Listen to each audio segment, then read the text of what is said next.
अत्यंत हर्ष और आनंदोत्सव का वातावरण है। वातावरण इसलिए कह रहा हूँ क्योंकि प्रकरण जो हम वर्तमान में प्रवचन साजी ग्रंथ के माध्यम से जिसका अवगाहन कर रहे हैं वो मेरे वस्तु स्वातंत्र की कहो, मेरे अद्भुत सामर्थ्य की कहो, उसकी बखान लेकर खड़ा है। प्रत्येक समय पॉजिटिविटी से भरा हुआ है। प्रत्येक समय में मेरी विचारधारा को एक नया आयाम, एक नवीन दिशा देने का कार्य इस ग्रंथ के माध्यम से हो रहा है। और अगर हम इंस्पिरेशनल स्पीकर्स की बातें सुनते हैं तो और कुछ कहते नहीं है, वे तो कहते हैं कि आपने मन को निरंतर समझाते रहो, उत्साह से भरते रहो और निरंतर अपने आप में एक नवीन चेतना, यस आई कैन, ये इसने मुझे दुखी किया नहीं है, ऐसा नहीं हुआ है, वैसा नहीं हुआ है, ऐसा हमको वे प्रेरणा देने का कार्य करते। अर्थात जो हमारे संयोग है, संयोगों को गौण करने की तो शिक्षा देते हैं। ये यहाँ पर हमको वही तो बात समझाई जा रही है। बी पॉजिटिव, बी पॉजिटिव कहकर क्या कहना चाह रहे हैं? उत्पाद व द्रव्य युक्त सत, ऐसा ये वस्तु का स्वभाव है।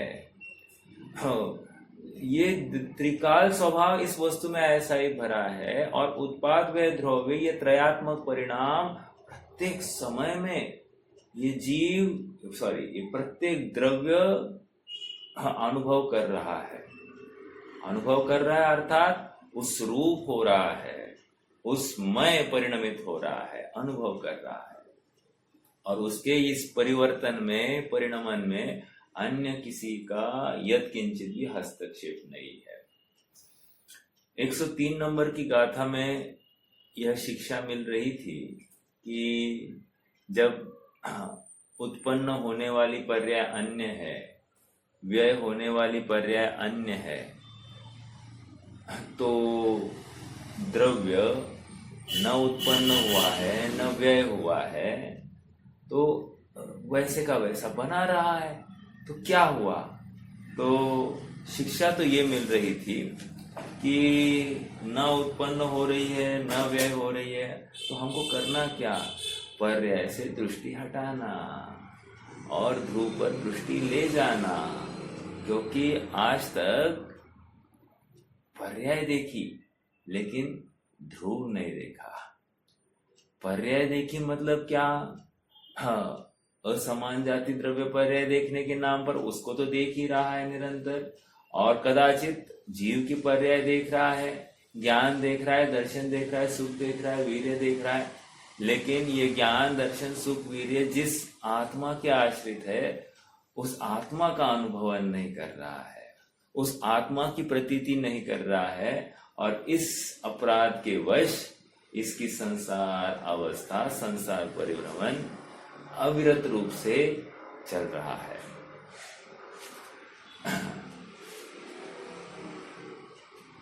आइए आज हमको अगली गाथा की तरफ कदम बढ़ाना है। गाथा का एक बार पाठ करेंगे और फिर विषय को समझेंगे। पेज नंबर है 74।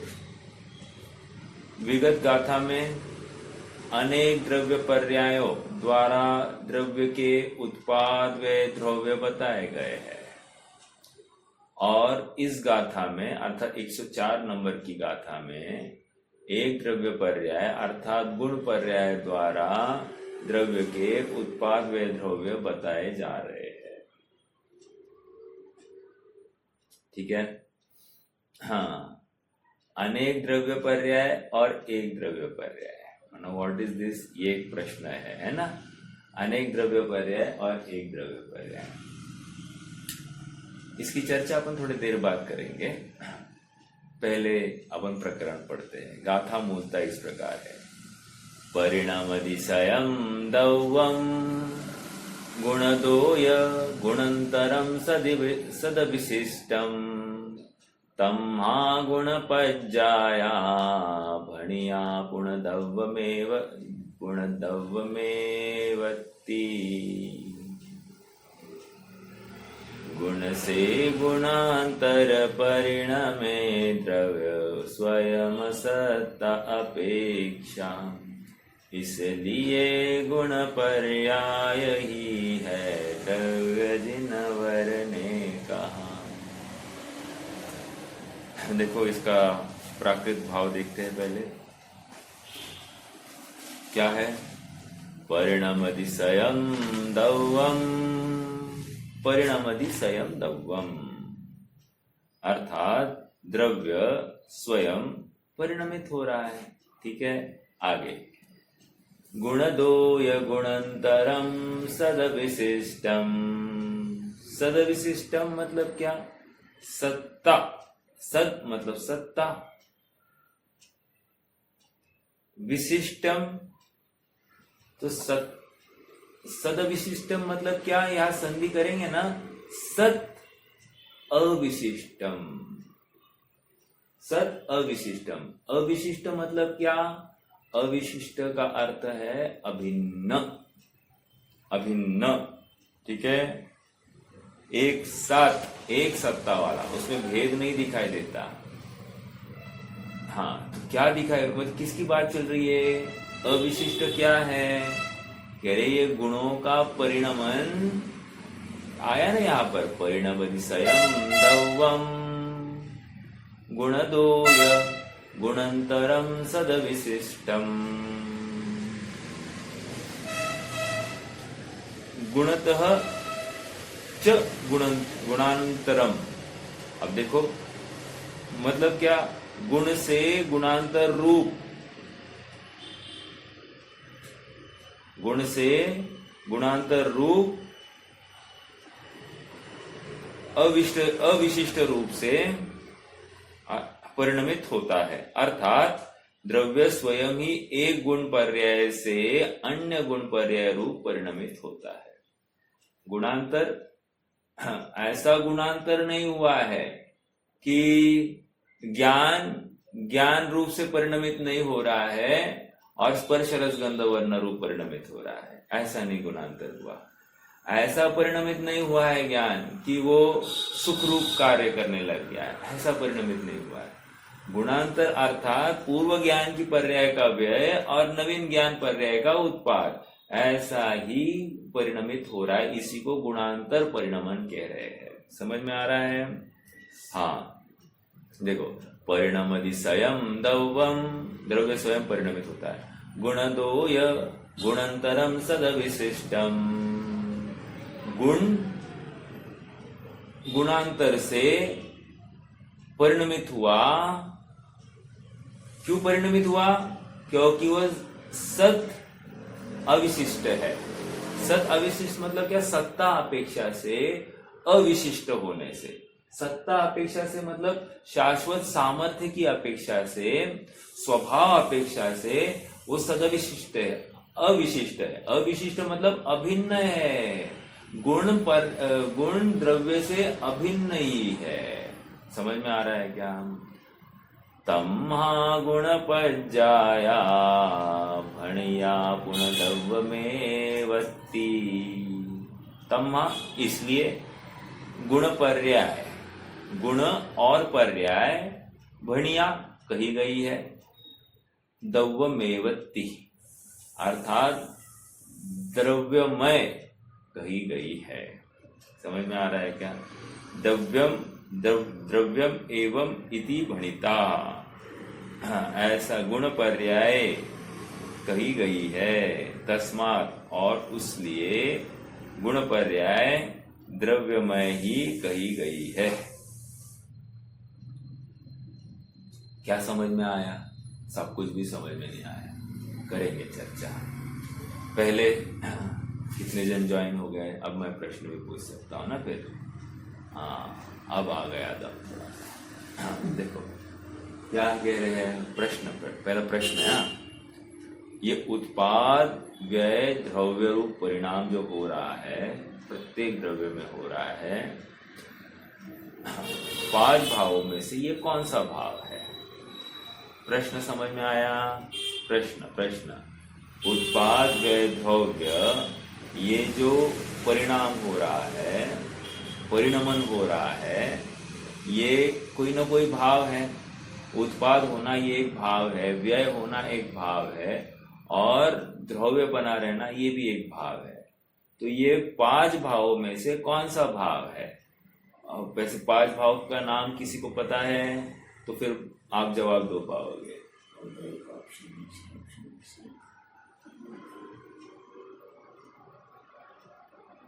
5 भावों के नाम। उत्पाद औदयिक भाव में आएगा। ओके ओके, मतलब हाँ ठीक है। और बोलिए। व्यय,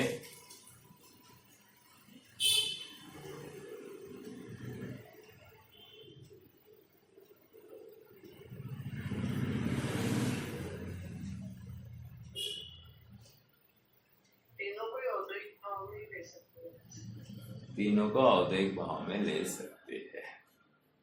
तो एक समय में होगा तो एक ही भाव होगा ऐसे। ठीक है, ठीक, आप बेहतर कहिए। नहीं, आंसर सही नहीं है, थोड़ा सा और अपेक्षा चाहिए।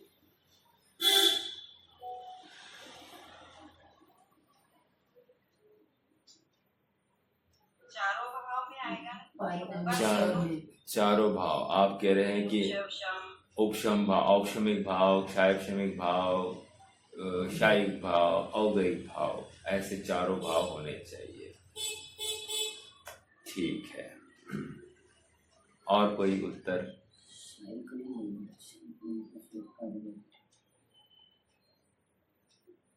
अब गाथा फिर से एक बार पढ़े अपन।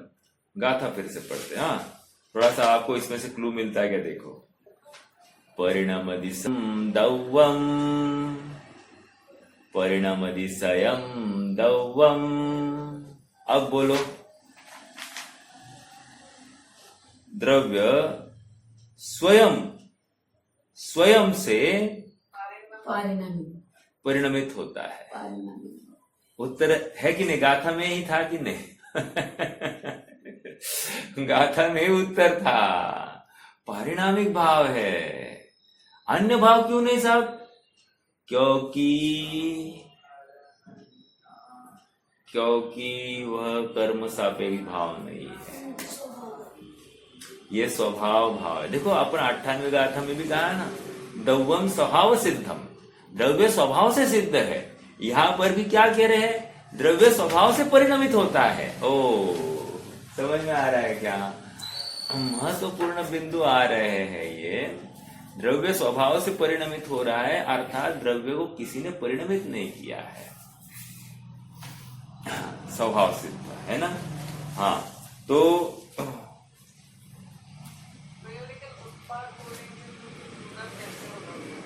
हाँ, किसी चीज का उत्पाद हुआ है तो उसको देखो, एक 47 शक्तियों में एक शक्ति है परिणाम शक्ति। सुना है ये? किसी ने सुना है क्या? आपने सुना है भाभी? सुना है, ठीक है। परिणाम शक्ति का काम क्या होगा? जस्ट एक लॉजिकल रीजनिंग।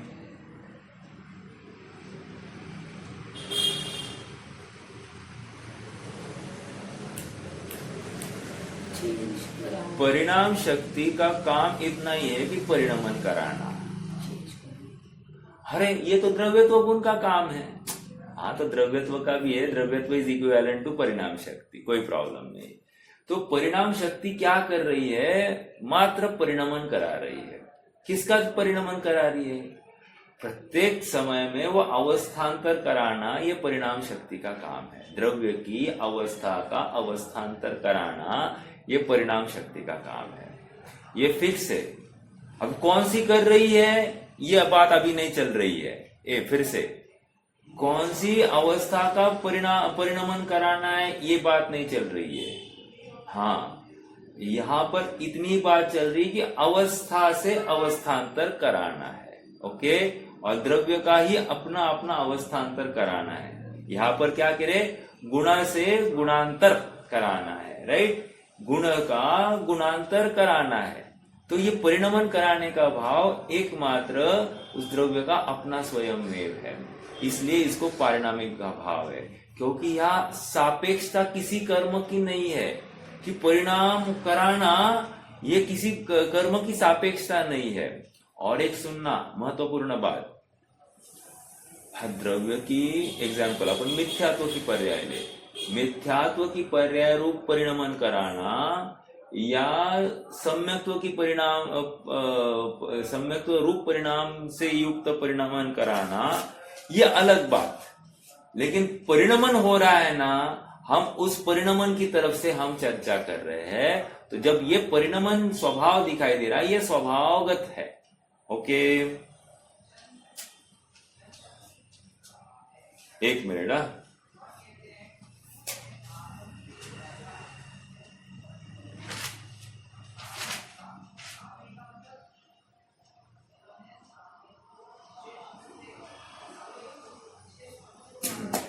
अब प्रश्न ये है कि उत्पाद व द्रव्य ये जो दिखाई दे रहा है आपको, तो उत्पाद अपेक्षा लेकर है क्या? नहीं, उत्पाद भी अपेक्षा लेकर नहीं है, व्यय भी अपेक्षा लिए हुए नहीं है, और द्रव्यपना भी अपेक्षा लिए हुए नहीं है। इसलिए निरपेक्ष होने से, अर्थात किसी कर्म की अपेक्षा लिए हुए नहीं होने से, इनको पारिणामिक भाव कह रहे हैं। समझ में आया क्या? पहली बात तो ये है। दूसरी बात, ये परिणाम विकारी है या अविकारी है, इसमें फिर कर्म सापेक्षता आएगी। समझ में आ रहा है क्या? ये परिणाम विकारी है अविकारी है, अगर ऐसा हम कहे तो फिर इसमें कर्म सापेक्षता आएगी। फिर हमको वहां पर खड़ा करना पड़ेगा कि कोई ना कोई भाव, औदैहिक भाव, औक्षमिक भाव या कोई अन्य भाव अपने को लेना पड़ेगा। बट मात्र उत्पाद व द्रव्य अगर ये परिणाम है तो इसमें कोई भी अपेक्षा नहीं, इसलिए पारिणामिक भाव कहा जाएगा। ठीक है? हाँ, स्वयं सिद्ध है इसलिए। और एक बात, अभी कहा ना मैंने कि मिथ्यात्व की पर्याय है या सम्यक्त्व वाली पर्याय है। ये पर्याय ही क्यों, ये भी प्रश्न नहीं किया जा सकता, क्योंकि वो द्रव्य में उस समय में खचित है, और ये मिथ्यात्व की पर्याय होते हुए भी द्रव्य शुद्ध है। ये सम्यक्त्व की पर्याय है तो भी द्रव्य शुद्ध है, मिथ्यात्व की पर्याय है उस समय भी द्रव्य शुद्ध है। शुद्ध का अर्थ इतना ही लेना, शुद्ध का अर्थ इतना ही लेना, अपने से अभिन्न और पर से भिन्न। अर्थात द्रव्य स्वयं अपनी सामर्थ्य से मिथ्यात्व रूप परिणमित हुआ है, उसमें अन्य किसी का कुछ भी योगदान नहीं है, यही उसकी शुद्धता है। समझ में आ रहा है क्या? द्रव्य स्वयं परिणमित हुआ है, अन्य किसी ने उसको परिणमित नहीं कराया है, ये उसकी शुद्धता। ठीक है?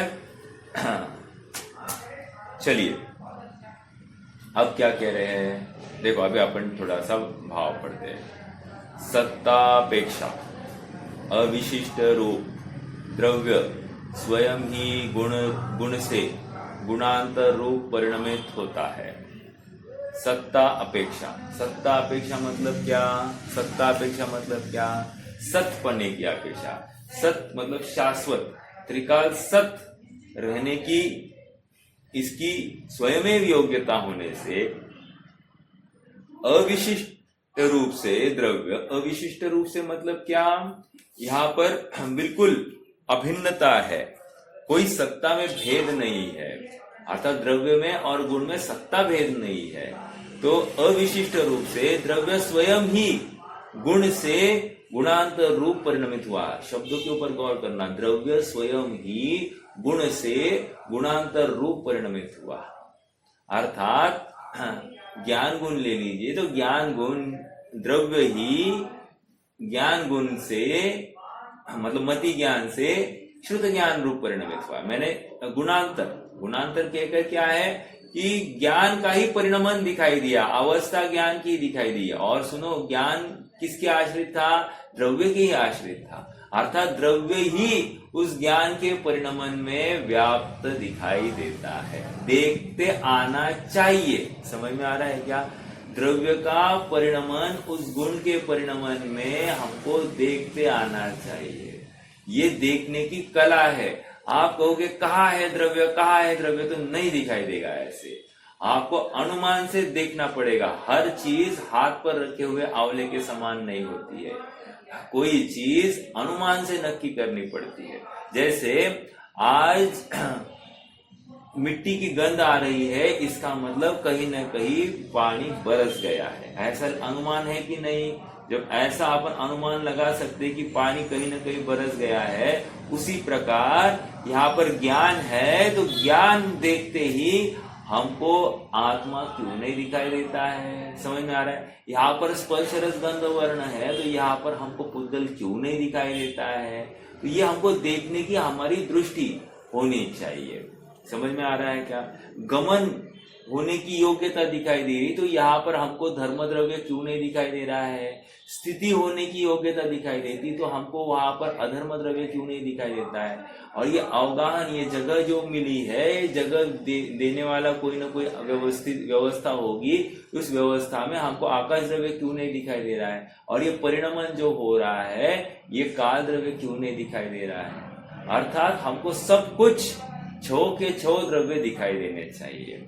ओके, गुण से गुणांतर रूप परिणमित होता है। द्रव्य स्वयं ही गुण से गुणांतर रूप परिणमित होता है। तात्पर्य यह है, द्रव्य स्वयं ही एक गुण पर्याय में से अन्य गुण पर्याय रूप परिणमित होता है, और द्रव्य की सत्ता गुण पर्याय की सत्ता के साथ अभिन्न ही रहती है। इससे गुण पर्याय द्रव्य ही कही गई है। याद रखना, 93 नंबर की गाथा में जो अनेक द्रव्य पर्याय की चर्चा आई थी, और इस गाथा में एक द्रव्य पर्याय की चर्चा आ रही है। देखो ऊपर के टॉप के हेडिंग में जिन्होंने जो जरा लेट ज्वाइन हुए थे, वे देखो फिर से पढ़ते। विगत गाथा में, विगत मतलब 103 नंबर की गाथा में अनेक द्रव्य पर्यायों द्वारा द्रव्य के उत्पाद व द्रव्य बताए गए हैं। अनेक द्रव्य पर्याय द्वारा द्रव्य के उत्पाद व द्रव्य बताए गए हैं, और इस गाथा में एक द्रव्य पर्याय द्वारा अर्थात गुण पर्याय द्वारा द्रव्य के उत्पाद व द्रव्य बताया गया। क्या है इसका अर्थ? वह अनेक द्रव्य पर्याय मतलब द्रव्य पर्याय, और एक द्रव्य पर्याय मतलब अर्थ पर्याय। क्या कहा? फिर से कहूं, अनेक द्रव्य पर्याय मतलब द्रव्य पर्याय। हाँ, व्यंजन पर्याय जिसको कहते हैं ना हम, व्यंजन पर्याय को अनेक द्रव्य पर्याय कहते हैं।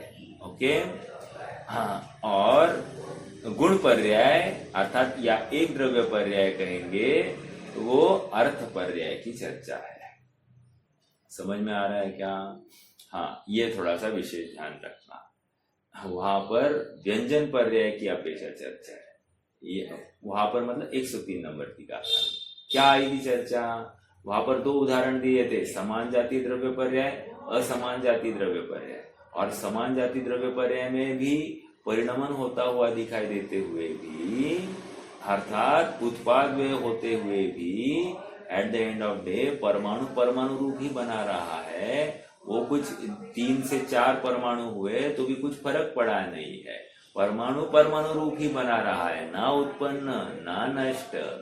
फिर उन्होंने दूसरा असमान जाति द्रव्य पर्याय में वहां पर कह रहे हैं कि मनुष्य पर्याय का व्यय, देव पर्याय का उत्पाद, ऐसा होते हुए भी मनुष्य जीव और पुद्गल परमाणु ये न उत्पन्न हुए हैं न नष्ट हुए हैं, अर्थात वैसे के वैसे रहे। वो क्या हो गया? वो अनेक द्रव्य पर्याय की चर्चा हुई। अनेक द्रव्य पर्याय क्यों कह रहे हैं? क्योंकि व्यंजन पर्याय अपेक्षा चर्चा थी। अब यहाँ पर कौन सी चर्चा चल रही है? यहाँ पर अर्थ पर्याय की अपेक्षा चर्चा चल रही है। ओके, देखो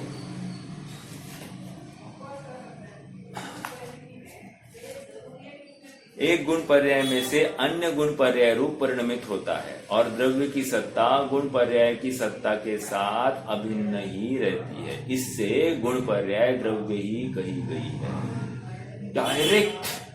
डायरेक्ट हमको आत्म वस्तु मतलब अपनी वस्तु ही दिखाई गई है। कैसे दिखाई दी? देखो यहाँ पर लाइन, द्रव्य की सत्ता गुण पर्याय की सत्ता के साथ अभिन्न ही रहती है। जब हमको ज्ञान गुण दिखाई दिया तो ज्ञान द्रव्य के आश्रित ही है, तो हमको आत्मा क्यों नहीं दिखाई दिया? जब हमको सुख गुण दिखाई दिया, सुख भाव हो रहा है, तो ये सुख भाव किसी द्रव्य के आश्रित ही है, ये क्यों नहीं दिखाई दिया? समझ में आ रहा है क्या? तो ये वीर्य दिखाई दिया, तो ये पुरुषार्थ दिखाई दे रहा है, तो पुरुषार्थ किसी द्रव्य के आश्रित है, ये मेरे द्रव्य के ही आश्रित है, ये क्यों नहीं दिखाई दे रहा है? अर्थात हमको देखते आना चाहिए। समझ में आ रहा है क्या? फिर से, और द्रव्य की सत्ता गुण पर्याय की सत्ता के साथ अभिन्न ही रहती है। द्रव्य अलग है और गुण पर्याय अलग है, ऐसा नहीं है। हाँ, इससे गुण पर्याय द्रव्य ही कही गई है। ओके, चलिए अब यहाँ पर तत्व प्रतिदीपिका का सार देखते हैं। क्या कह रहे हैं? इस गाथा के भाव को आचार्य अमृतचंद्र तत्व प्रतिदीपिका टीका में इस प्रकार स्पष्ट करते हैं। एक द्रव्य पर्याय गुण पर्याय है, क्योंकि गुण पर्यायों को एक द्रव्यपना है।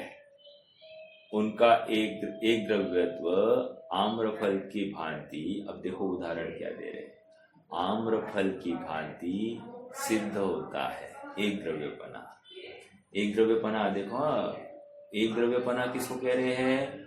गुणों के पर्याय को कह रहे हैं। अब उदाहरण क्या देने वाले हैं? आम्रफल। ओके, आम्रफल ये द्रव्य, ठीक है। अब क्या है?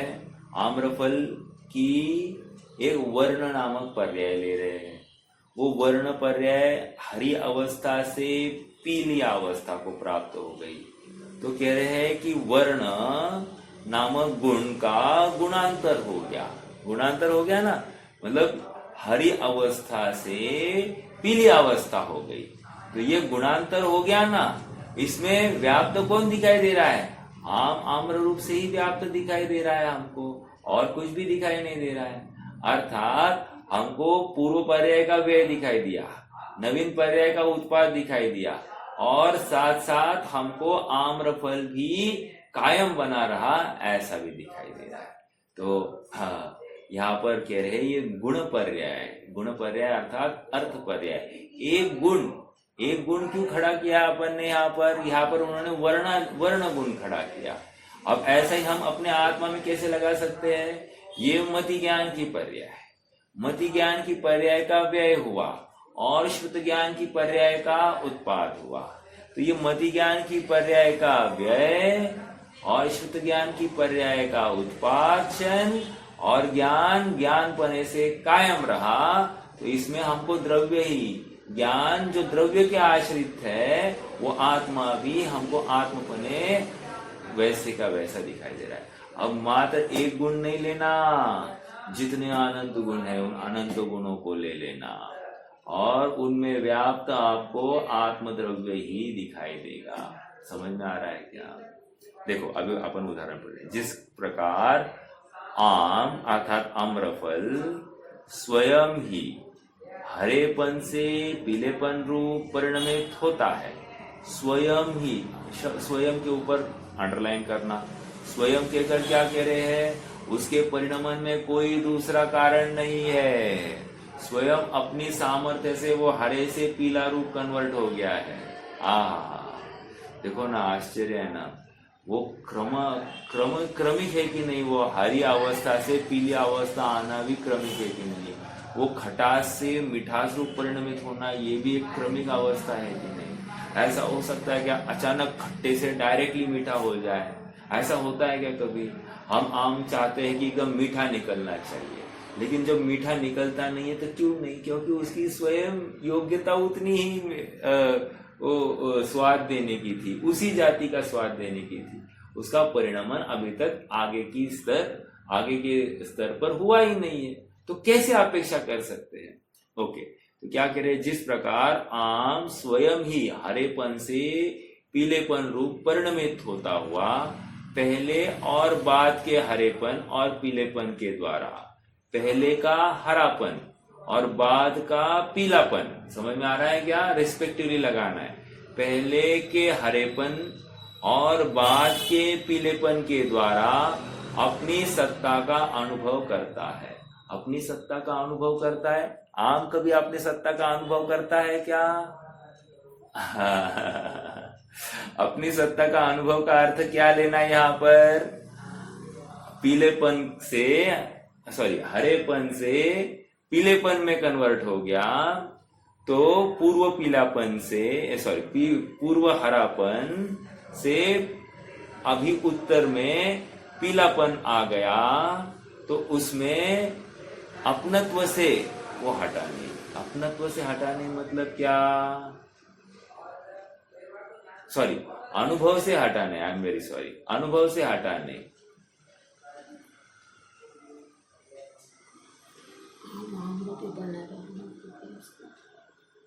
है तो उत्तर दे दिया है वैसे, लेकिन कितने जन अटेंटिव है मालूम नहीं। अच्छा, अनुभव का अर्थ क्या लेना? पूर्व हरापन जाकर उत्तर में पीलापन आया, तो ये हरेपन से पीलापन जो कन्वर्ट हुआ है उसका आम स्वयं अनुभव करता है, अपनी सत्ता का अनुभव करता है। तो अनुभव का अर्थ क्या लेना?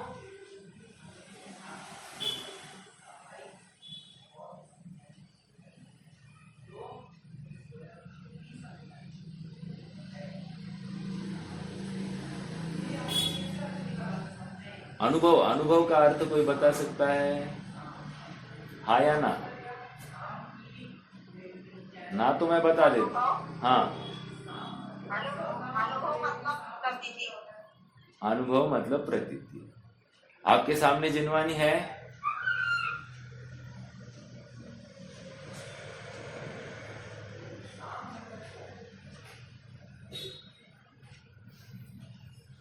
अनुभव मतलब क्या यहाँ पर?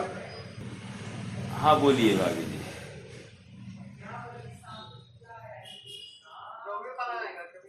हाँ, द्रव्यपने की अपेक्षा भी अपने स्वभाव को छोड़ नहीं रहा है, अनुभव कर रहा है। अर्थात हरापन भी अपना स्वभाव था, उसमें भी व्याप्त कौन था? आम ही था। और पीलापन भी आम का ही स्वभाव है, उसमें भी व्याप्त कौन है? आम ही है। समझ में आ रहा है क्या? तो व्याप्त अनुभव कर रहा है, अर्थात वो अपने आम्र स्वभाव को छोड़ नहीं रहा है। यहाँ पर प्रतीति नहीं लेना है, अनुभव करता है, अर्थात हर अवस्था में द्रव्य स्वभाव ही वहां पर अभिव्यक्त है। ठीक है? हाँ, तो अपनी स्वभाव सत्ता कहा गया, अपनी सत्ता का अनुभव करता है। इस कारण हरेपन और पीलेपन के साथ अभिन्न सत्ता वाला होने से, अभिन्न मतलब अभिन्न शब्द कहां से लिया? अविशिष्ट। अविशिष्ट मतलब अभिन्न सत्ता। गुणों का पर्याय के साथ, द्रव्य का गुणों के साथ अविशिष्ट संबंध है। अविशिष्ट मतलब क्या? अभिन्नता है दोनों में। ठीक है? तो क्या कह रहे हैं? हरेपन और पीलेपन के साथ आम की हरेपन और पीलेपन, हरापन और पीलापन क्या था? वो गुण का गुणांतर रूप परिणाम था। बराबर है कि नहीं? पहले हरा वर्ण ये पहली अवस्था, पीला वर्ण ये दूसरी अवस्था। तो ये गुण से गुणांतर हो गया, पहले गुण से दूसरा गुण की प्राप्ति हो गई। तो कह रहे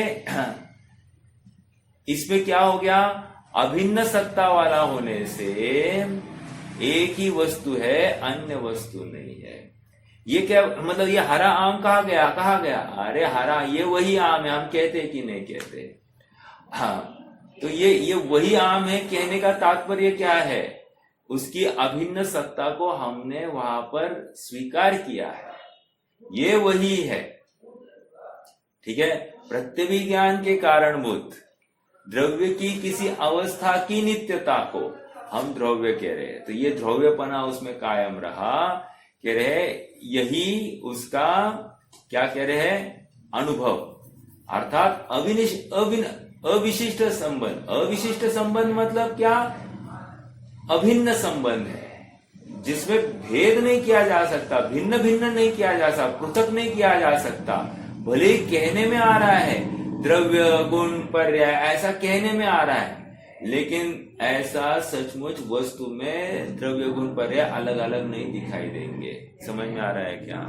और सुनो, हमको द्रव्य भी दिखाई नहीं देता और गुण भी दिखाई नहीं देता है, हमको एकमात्र पर्याय दिखाई देती है।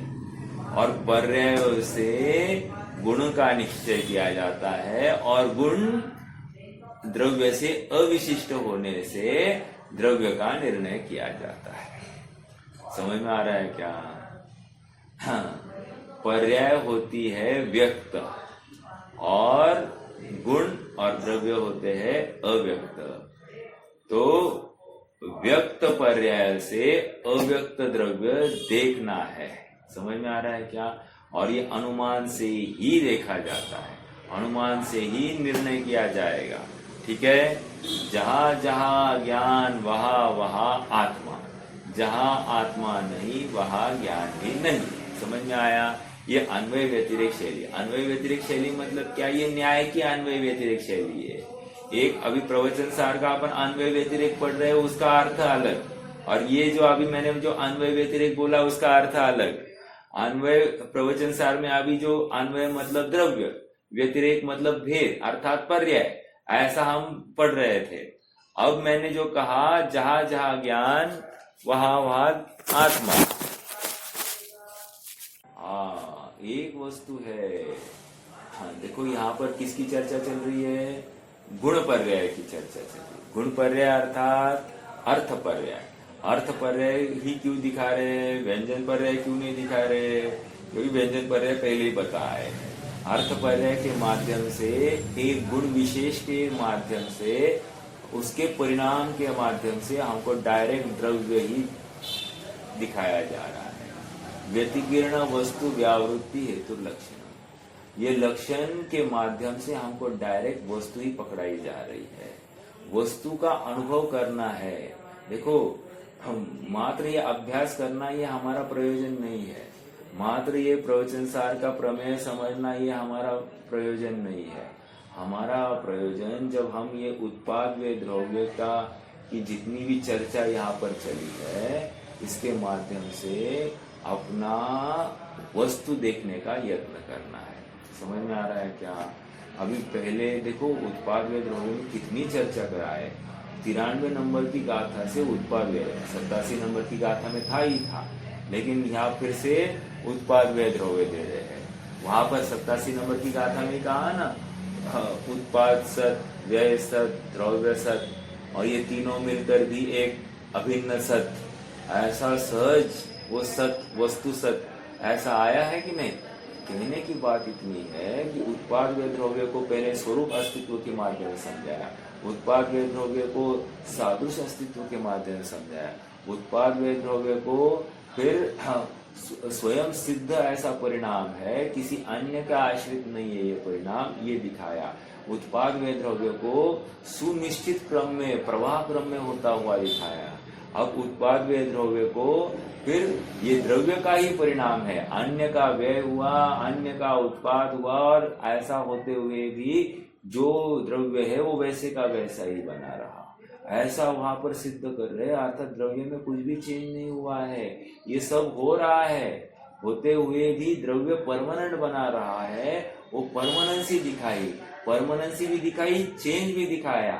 पूर्व पर्याय का व्यय, उत्तर पर्याय का उत्पाद, और द्रव्य जो का त्यों कायम, ऐसा दिखाकर वो द्रव्य पर्याय दिखाई। अब यहाँ पर गुण पर्याय के माध्यम से फिर से उत्पाद व्यय ही घटित कर आत्मा ही दिखाने का प्रयास, आत्मा ही मतलब द्रव्य का अनुभवन कराने का प्रयास है। हाँ, इसी प्रकार मिल रहा है क्या? इसी प्रकार द्रव्य स्वयं ही पूर्वावस्था में स्थित गुणों से उत्तर अवस्था में स्थित गुण रूप परिणमित होता हुआ, पूर्व और उत्तर अवस्था में स्थित उन गुणों के द्वारा अपनी सत्ता का अनुभव करता है। अंडरलाइन द वर्ड, अपनी सत्ता का अनुभव करता है। मैं हूं ये निर्णय हुए बिना कोई देखो, और एक बात आपको ख्याल में आ रही होगी, यहाँ पर सत्ता गुण के ऊपर बहुत बड़ा फोकस किया जा रहा है। क्यों कर रहे हैं सत्ता गुण के ऊपर फोकस? इसलिए कर रहे हैं क्योंकि अपनी हयाती की स्वीकृति हुए बिना ये हम आत्म स्वभाव के सम्मुख होंगे। मतलब आत्म सम्मुख होने के लिए हयाती की स्वीकृति क्यों जरूरी है? क्योंकि मैं अविनाशी तत्व हूँ, मैं स्वतंत्र हूँ, निश्चल हूँ, निष्काम हूँ और स्वयंभू हूँ, अपने में संपूर्ण हूँ। ये नक्की हुए बिना मेरी शाश्वत सत्ता का आधार कोई अन्य नहीं है, मैं स्वयं हूँ, ये जिसे स्वीकार होता है वही आत्म सम्मुख होने के लिए प्रयास करेगा। समझ में आ रहा है क्या? अन्य नहीं कर सकते हैं। हाँ जी, देखो क्या कह रहे हैं। इसी प्रकार द्रव्य स्वयं पूर्व अवस्था में स्थित गुणों से उत्तर अवस्था में स्थित गुण रूप परिणमित होता हुआ पूर्व और उत्तर अवस्था में स्थित उन गुणों के द्वारा अपनी सत्ता का अनुभव करता है। अपनी सत्ता का अनुभव करता है, पहले भी था अब भी है। समझ में आ रहा है क्या?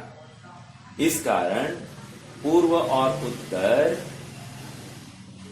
अवस्था में स्थित गुणों के साथ अभिन्न सत्ता वाला होने से एक द्रव्य ही है, द्रव्यांतर नहीं। देखो अवस्था दिखाएंगे, अवस्था मतलब पर्याय। पर्याय किसकी होती है? कह रहे गुण की होती है। गुण किसका होता है? द्रव्य का होता है। तो कह रहे हैं ये सब एक दूसरे से इंटर रिलेटेड है, अभिन्न है, इसलिए ये द्रव्य ही है, अन्य नहीं। जिस प्रकार पीलेपन से उत्पन्न होता, हरेपन से नष्ट होता और आम रूप से स्थिर रहता होने से आम एक वस्तु की पर्याय द्वारा उत्पाद्य द्रव्य है। आम एक वस्तु की पर्याय द्वारा उत्पाद्य द्रव्य है। अर्थात आम अभी मतलब क्या? आम ही उत्पन्न हुआ है, पूर्व आम का ही व्यय हुआ है, और सुनो आम ही द्रव्य रूप कायम रहा है। हम अभी 102 नंबर की गाथा में क्या आए थे? द्रव्य का उत्पाद होता ही नहीं है, द्रव्य का व्यय होता ही नहीं है। अब यहाँ पर क्या कह रहे हैं? उत्पाद व्यय द्रव्य ये किसका हो रहा है? वस्तु का ही हो रहा है। पहले क्या 102 नंबर की गाथा, थोड़ा सा आप पीछे मुड़कर देख लीजिए। 102 नंबर की गाथा में वहां पर द्रव्य का उत्पाद होता ही नहीं है, द्रव्य का व्यय होता ही नहीं है, द्रव्य नहीं रहता। यही तो चर्चा आ रही थी और तर्क दिए। उत्पाद होगा द्रव्य का तो क्या होगा? असत की उत्पत्ति का प्रसंग आएगा। व्यय होगा द्रव्य का तो क्या होगा? द्रव्य के नाश का प्रसंग आएगा। और द्रव्य मात्र द्रव्य होगा, उत्पाद व्यय नहीं होगा द्रव्य में, तो क्या तकलीफ होगी? कह रहे उत्पाद व्यय नहीं होगा तो द्रव्यपना एक समय का क्षणिक हो जाएगा, तो अभाव का ही प्रसंग आ जाएगा। ये बात आई थी कि नहीं आई थी? इसलिए वहां पर कहा ये तो अवस्था में उत्पाद व्यय द्रव्य है और उसमें द्रव्य व्याप्त होता है। अब यहाँ पर क्या कह रहे हैं? द्रव्य ही उत्पाद को प्राप्त हुआ, द्रव्य ही व्यय को प्राप्त हुआ, द्रव्य ही द्रव्यपने को प्राप्त हुआ। अर्थात उस अवस्था में द्रव्य उत्पाद रूप दिखाई दे रहा है, द्रव्य ही व्यय रूप दिखाई दे रहा है और द्रव्य ही द्रव्य रूप दिखाई दे रहा है। मेरा प्रश्न है, द्रव्य व्यय रूप दिखाई दिया मतलब क्या? द्रव्य व्यय रूप दिखाई दिया मतलब क्या?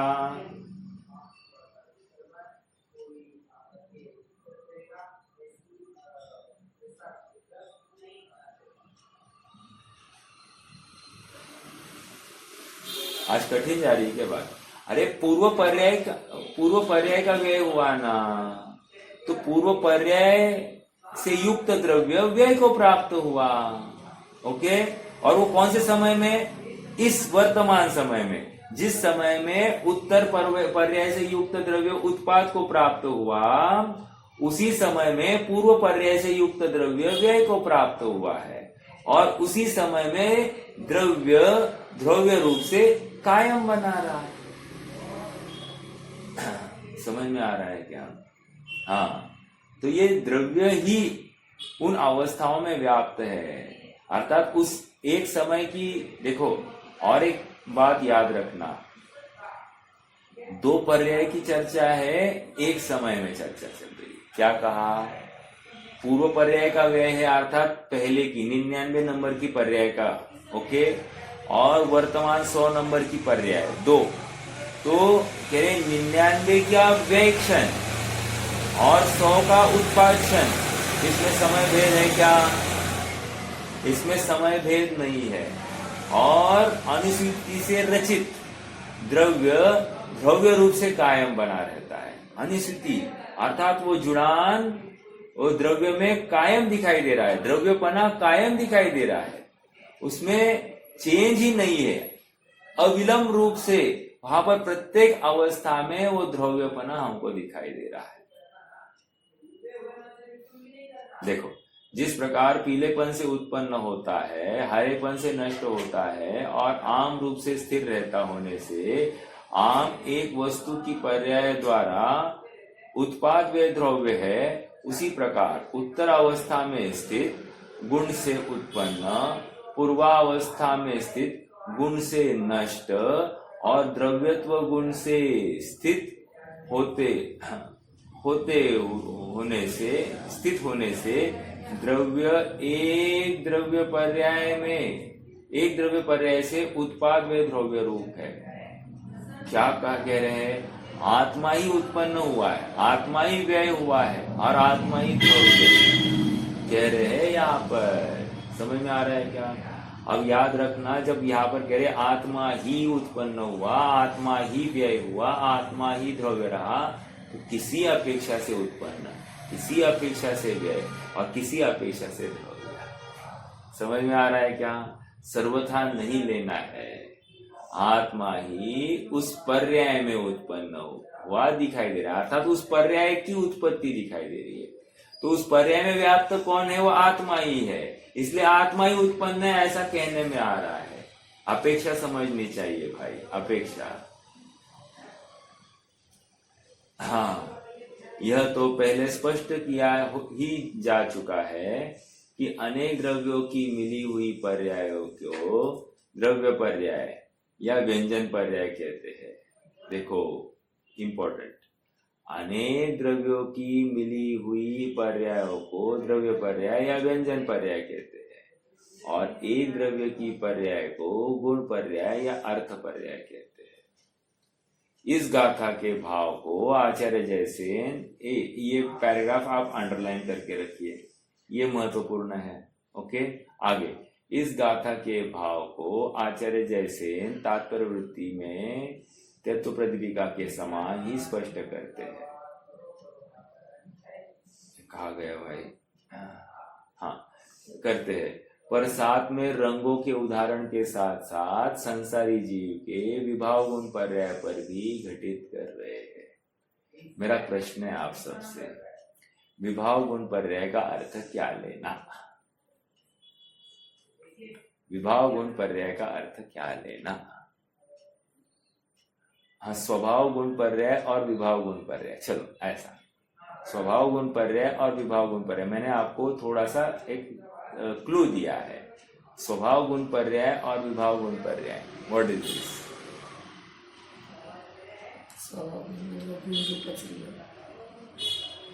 आपको जैन सिद्धांत प्रवेशिका में जाना पड़ेगा।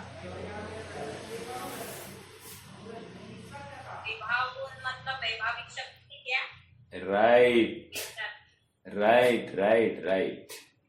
और स्वभाव गुण पर्याय मतलब स्वभाव गुण परिणाम, वो स्वभाव से ही होता है, वो पारिणामिक भाव कह रहे। और विभाव गुण पर्याय जो है, ये चार औपाधिक भाव। सोनाली भाभी, आपके प्रश्न का उत्तर, विभाव गुण पर्याय से देख रहे हैं अपन, तो ये चार दिखाई देंगे। फिर औपशमिक, शायिक, शायोपशमिक और औदैक, इनमें से कोई एक दिखाई देगा। उसका भी उत्पाद व द्रव्य दिखाई देगा। हमारे देखने का नजरिया होगा, समझ में आ रहा है क्या?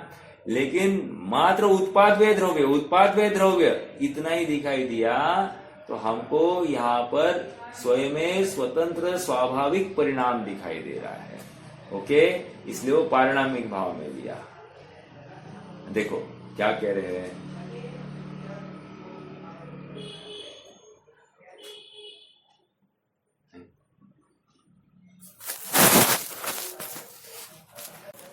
हाँ क्या कह रहे हैं, गुणों का परिणमन अनेक रूप होने पर भी द्रव्य एक रूप रहता है और वह परिणमन द्रव्य की ही अवस्था है, यह गाथा 104 में बताया गया है। मतलब क्या, एक सूत्र है तत्वार सूत्र में, द्रव्याश्रया निर्गुणा गुणा। द्रव्याश्रया गुणा, पहला शब्द की मैं संधि कर रहा हूं, द्रव्याश्रया गुणा, अर्थात जितने भी गुण होते हैं वे क्या होते हैं, द्रव्य के आश्रित होते हैं, एक। और निर्गुणा गुणा कहकर क्या कहना चाह रहे हैं, एक गुण दूसरे गुण रूप नहीं होता, अर्थात एक गुण दूसरे गुण का काम भी नहीं करता। समझ में आ रहा है क्या? एक गुण दूसरे गुण का परिणमन भी नहीं करता है, तो ये निर्गुणा। वे कह रहे कि निर्गुणा गुणा, तो द्रव्य के आश्रित होते हैं ये गुण, और ये गुण एक दूसरे रूप परिणमित नहीं होते या एक दूसरे का कार्य नहीं करते। अब यहां पर देखिए फिर से, गुणों का परिणमन अनेक रूप होने पर भी द्रव्य एक रूप रहता है। क्यों रहा? क्योंकि प्रत्येक गुण अपने कार्य रूप ही परिणमित हो रहा है, अन्य के कार्य रूप परिणमित नहीं हो रहा है, अन्य रूप नहीं हुआ है, ठीक है। और वह परिणमन द्रव्य की ही अवस्था है, अर्थात उस गुण के परिणमन में व्याप्त कौन है? द्रव्य ही स्वयं में व्याप्त है। हाँ, उत्पाद में व्यय रूप व्याप्त है और उत्पाद में व्यय में, नाश में, पूर्व पर्याय के अभाव में व्यय रूप व्याप्त है और उत्पाद में उत्पन्न होने के रूप व्याप्त है। समझ में आ रहा है क्या? हाँ, गाथा 103 में समान जातीय और असमान जातीय द्रव्य द्वारा द्रव्य के उत्पाद व द्रव्य को बताया था, और स्कंद में से स्कंद रूप अवस्था नहीं होती। क्या कहा? स्कंद से स्कंदांतर नहीं होता, मतलब तीन परमाणु के स्कंद की पर्याय में से 4 परमाणु का स्कंद उत्पन्न नहीं हुआ है। कह रहे वो 4 परमाणु का स्कंद वो नवीन ही है, 3 में से उत्पन्न नहीं हुआ है, ये वहां पर बताया। समझ में आया? देखो फिर से, समान जातीय और असमान जातीय द्रव्य पर्याय द्वारा द्रव्य के उत्पाद व द्रव्य को बताया था, और स्कंद में से स्कंद रूप अवस्था नहीं होती, ऐसा कहा था। इस गाथा में गुण पर्याय द्वारा उत्पाद व द्रव्य को बताया जा रहा है, और एक गुण, अब मैं आगे बोल रहा हूं, एक गुण से दूसरा गुण नहीं होता है। समझ में आ रहा है? एक गुण दूसरे गुण रूप परिणमित नहीं होता है, एक गुण अपने ही गुणांतर रूप परिणमित होते हुए उसमें द्रव्य ही व्याप्त होता है। यहाँ गुण पर्याय की चर्चा करते हुए इस गाथा को विशेष रूप से स्पष्ट किया गया है कि प्रत्येक गुण पर्याय गुणों में से उत्पन्न होती है, पूर्व पर्याय में से नहीं। अर्थात गुणों की त्रिकाल सत्ता है, और गुणों की सत्ता में कौन सी पर्याय किस समय में आनी वो नक्की है। हाँ, एक सूत्र है, क्षयोक्षम लक्षण योग्यतया ही नियतमर्थम व्यवस्थापयति। क्या है ये?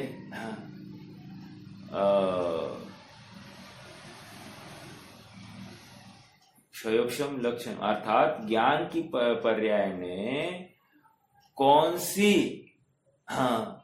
चीज ज्ञान में खचित है, अर्थात ज्ञान का ज्ञेय बनने वाली है, ये सुनिश्चित है। और इसकी व्यवस्था किसने की है? द्रव्य ने स्वयं की है। कैसे की है? पर्याय के माध्यम से की है। समझ में आ रहा है क्या? अर्थात वो गुण ही उस कार्य रूप परिणमित होने वाला है। यह गुण पर्याय की चर्चा करते हुए इस बात को विशेष रूप से स्पष्ट किया गया है कि प्रत्येक गुण पर्याय गुणों में से ही उत्पन्न होती है, पूर्व पर्याय में से नहीं। 103 और 104 नंबर की गाथा में अंतर इतना ही है, वहां पर द्रव्य पर्याय अर्थात व्यंजन पर्याय की चर्चा है, यहाँ पर अर्थ पर्याय की चर्चा है। वहां पर अखंड द्रव्य में से नवीन कुछ हुआ नहीं है, भले ही संयोग में अनेक द्रव्य दिखाई दे रहे हैं। ऐसा होते हुए भी 3 परमाणु के स्कंद से 4 परमाणु का स्कंद हो गया, तो क्या हुआ? परमाणु परमाणु रूप ही बना रहा है, और क्या है? बस खत्म हो गई बात। परमाणु ना उत्पन्न हुआ है, परमाणु ना नष्ट हुआ है। वह द्रव्य पर्याय की बात करी, और यहाँ पर अर्थ पर्याय की चर्चा है, अर्थात गुण भी गुण रूप ही परिणमित हुआ है, और वो गुण द्रव्य के आश्रित है। समझ में आ रहा है क्या? हाँ, दोनों में एक ही कॉमन बात है कि पूर्व पर्याय उत्तर पर्याय का कारण नहीं है। अरे सब जगह पर यही लॉजिक लगने वाला है, पूर्व पर्याय कोई उत्तर पर्याय का कारण नहीं। मतलब क्या? 100 नंबर की पर्याय जो आई है वो 99 नंबर की पर्याय गई इसलिए आई है, ऐसा नहीं। 100 नंबर की पर्याय का परिणाम उसी समय में खचित था, तो वो उसी समय में आनी थी, खत्म। अब इसमें कारण क्या है? कारण ढूंढने जाएंगे तो हमको कोई कारण नहीं दिखा, अरे वो ऑलरेडी है वहां पर। समझ में आ रहा है क्या? तो हम वहां पर देखो 10 कुर्सियां है और 10 कुर्सियों पर कोई ना कोई बैठा है, बराबर है। तो हम चाहते हैं कि मैं 11वां व्यक्ति हूं और मैं चाहता हूं कि मेरे लिए जगह हो, तो अब वहां पर जगह कैसे की जाए? जगह है ही नहीं ना। उसी प्रकार प्रत्येक पर्याय सुनिश्चित है, अपने स्वकाल में खचित है, और वो उसी समय में उदय को आने वाली है। तो फिर वहां पर अब नवीन पर्याय आने का, अर्थात अलग कोई पर्याय आए, ये अवसर ही कहाँ बनता है? नहीं बनता है। बस समझ में आ रहा है क्या? प्रत्येक गुण पर्याय गुणों में से उत्पन्न होती है, और गुणों की ये श्रृंखला है, गुणों की अवस्था की श्रृंखला है प्रवाह रूप से, और उसी प्रवाह में परिणाम पाया जा रहा है। ठीक है? पूर्व पर्याय में से नहीं होती है, उत्तर पर्याय उत्तर में से ही होती है, पूर्व में से नहीं होती है। ठीक है? अच्छा, चलिए, ये 104 नंबर की गाथा की भी चर्चा हो गई। कोई प्रश्न हो सकता है तो आप रख सकेंगे।